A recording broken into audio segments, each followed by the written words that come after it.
Sixième ville française, Nantes est située dans l'estuaire de la Loire, à 70 km de l'océan Atlantique. Marquée par un passé industriel révolu depuis la fermeture des chantiers navals en 1987, la métropole connaît depuis 30 ans un accroissement constant de sa population qui compte aujourd'hui 600 000 habitants. Comme vous le verrez dans ce grand reportage, sa politique ambitieuse sur les enjeux climatiques, avec notamment le développement des transports collectifs, lui a permis d'être désignée capitale verte européenne pour 2013.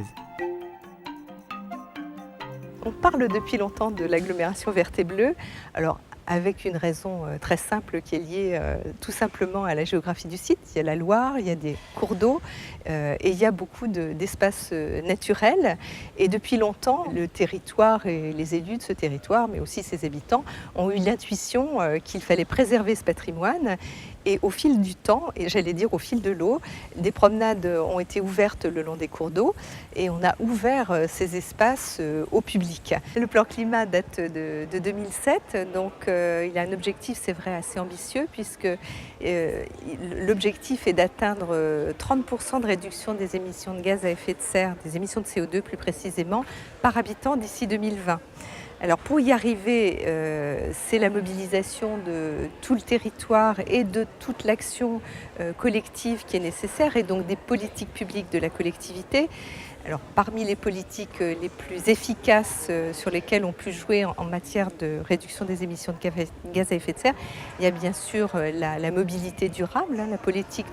de transport et de déplacement de l'agglomération nantaise. Nantes s'est distinguée en France dans les années 80 puisqu'elle a été la première ville de France à réintroduire le tramway que la plupart des villes avaient démantelé après-guerre. Et ça a été l'occasion pour les élus de l'époque de constituer un plan d'ensemble, c'est-à-dire à la fois un plan de développement de leur territoire, mais avec un enjeu, c'est de faire en sorte que les enjeux d'environnement et qualité de vie soient préservés. Et à cette époque-là, donc, il y a eu l'idée de penser un réseau de plusieurs lignes de tramway, avec l'organisation d'un périphérique pour faire en sorte que les véhicules pénètrent moins à l'intérieur du cœur de la métropole, et que ce cœur de la métropole soit organisé autour d'une desserte en transport en commun, avec son lot de développement urbain associé.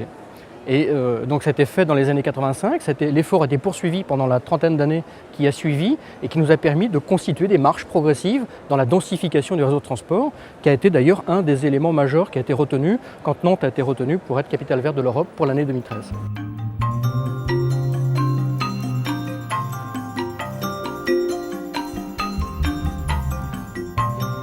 Aujourd'hui, dans le développement du réseau de transport, on essaie de varier les solutions pour les adapter au contexte, c'est-à-dire au volume des usagers que nous avons à transporter et aussi aux typologies du territoire que l'on traverse. Donc on continue à développer aussi le réseau de tramway, mais à côté du réseau de tramway, qui maintenant est assez dense avec 3 lignes, nous avons développé des solutions alternatives qui visent à avoir les mêmes attributs, les mêmes effets positifs et les mêmes qualités de service qu'avait le tramway. Et on a développé ce qu'on appelle le concept de bus à haut niveau de service, qu'on a traduit avec une ligne 4 de Busway qui a été mise en service en 2006, et puis là plus récemment en 2012 et 2013 avec cette ligne de chronobus qui là aussi sont des lignes qui bénéficient d'aménagements de voirie, de priorité au feu et surtout des attributs qui ont fait le succès du tramway, c'est-à-dire des fortes fréquences, des fortes amplitudes, une permanence de l'offre, un bon niveau de régularité et une bonne vitesse de déplacement. Alors au cours des 7-8 dernières années, nous avons réussi à faire baisser de manière assez significative la part de la voiture qui